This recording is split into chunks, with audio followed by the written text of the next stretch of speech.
de Dieu, on le retrouve dans le chapitre 18 du livre de Deutéronome, il est dit qu'il viendra un prophète plus grand que toi, plus grand que Moïse.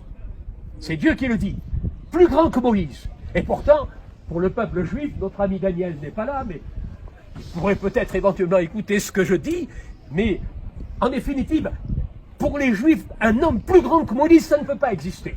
C'est l'homme le plus grand dans l'histoire avec Abraham, du peuple juif, de la Torah, de tout l'enseignement de l'Ancien Testament. C'est le plus grand. Et pourtant, Dieu prophétise en quelque sorte, au travers de ce texte de Deutéronome, il viendra un prophète plus grand que Moïse, plus grand que toi. Et il dit, écoutez-le, écoutez-le.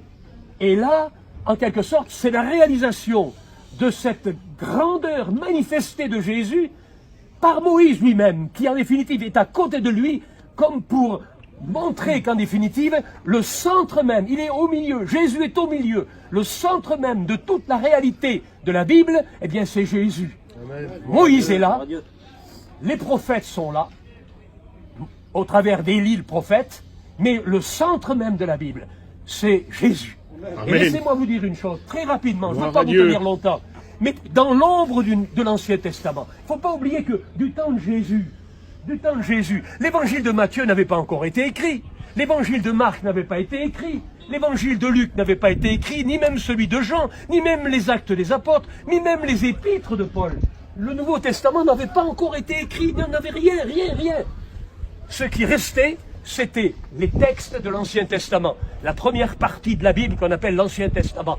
Mais laissez-moi vous dire une chose, dans l'ombre de l'Ancien Testament, depuis la Genèse jusqu'à Malachie, vous découvrez les prophéties concernant Jésus. Amen. Jésus est présent depuis le livre de la Genèse. Lorsque, par exemple, déjà dans le 3e chapitre du livre de la Genèse, il nous est dit que, au fond, le serpent, on lui écrasera la tête. Et celui qui écrase la tête du serpent, qui symbolise Satan, qui a été, en quelque sorte, celui qui a fait chuter l'homme par la tentation, celui-là qui, au fond, a semé la zizanie, la querelle, la mort et le péché, celui-là, on lui écrasera la tête. C'est une prophétie messianique qui annonce la victoire de Jésus à la croix du Calvaire. Est-ce que vous comprenez cela?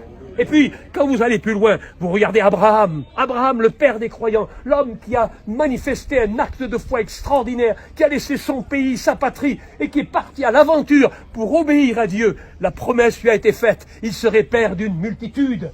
C'est le symbole même d'une nouvelle naissance, d'une vie changée, transformée par la puissance de Dieu. Et puis, en regardant l'histoire, Isaac, le fils de la promesse, lorsque Dieu lui demande d'offrir son fils en holocauste, il est prêt à le faire par la foi, parce que comme dit l'Épître aux Hébreux, il sait dans son cœur que c'est le fils que Dieu lui a donné, et que même s'il meurt, il sera capable de le retrouver par la résurrection.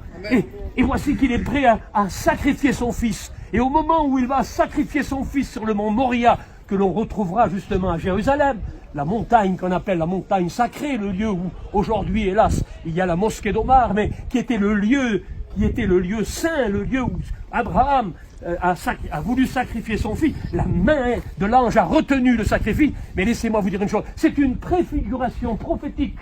C'est quelque chose de précis, de préfiguration prophétique sur cette même ville de Jérusalem, sur cette même montagne. Christ a été crucifié et Dieu n'a pas retenu sa main, mais il l'a offert.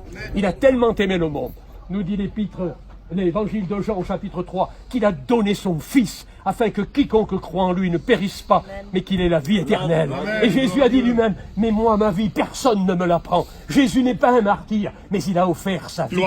Librement, il a donné sa vie pour le péché de l'humanité. Et puis quand on va plus loin, laissez-moi vous dire, on franchit les étapes, on arrive à Moïse. Très rapidement, le bâton qui a ouvert la mer Rouge. Mais c'est aussi un symbole de celui qui nous amène de l'esclavage à la liberté. C'est aussi un symbole de Christ. C'est une prophétie de la liberté que nous avons en Christ. Et puis, lorsque le peuple est allé dans le désert et qu'il a eu faim et qu'il a demandé la manne et qu'on lui a offert la manne, qu'on lui a donné le pain du ciel, soi-disant. Mais c'est un symbole aussi de Jésus qui est le pain de vie. C'est encore un symbole prophétique.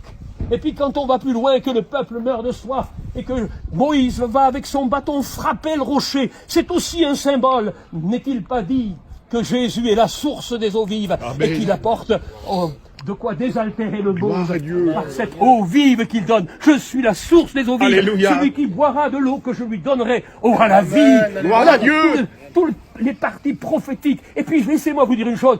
Qui a tenu cette pierre dans la main de David pour combattre Goliath?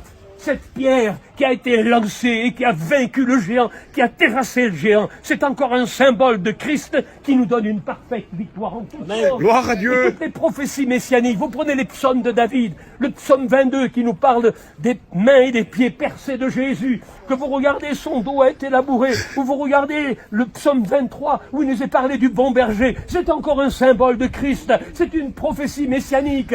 Et puis si vous regardez aussi la brebis d'Ésaïe 53, il est mené comme une brebis. Mais il est l'agneau de Dieu. La Bible dit qu'il est l'agneau de Dieu. Et nous croyons que Jésus est l'agneau parfait, l'agneau de Dieu. Alléluia, Voilà, alléluia, en définitive, béni. à quoi correspond la présence de Moïse et la présence d'Élie. Pour bien Alléluia, spécifier, pour bien démontrer, pour bien prouver que Jésus est le Messie et qu'il est en gloire et qu'en définitive, il est un lien entre l'Ancien et le Nouveau Testament pour nous révéler la réalisation des prophéties bibliques. Oui, vous pouvez croire fermement et vous pouvez affirmer dans votre cœur que Christ est vivant, Gloire à qu'il est Dieu. le Sauveur, Amen, et que déjà amen. depuis les temps anciens, depuis l'Ancien Testament, tous les livres de la Bible ont prophétisé en faveur de Jésus et que Jésus est le roi de gloire. Amen. Voilà notre espérance, chers amis. Je ne veux pas être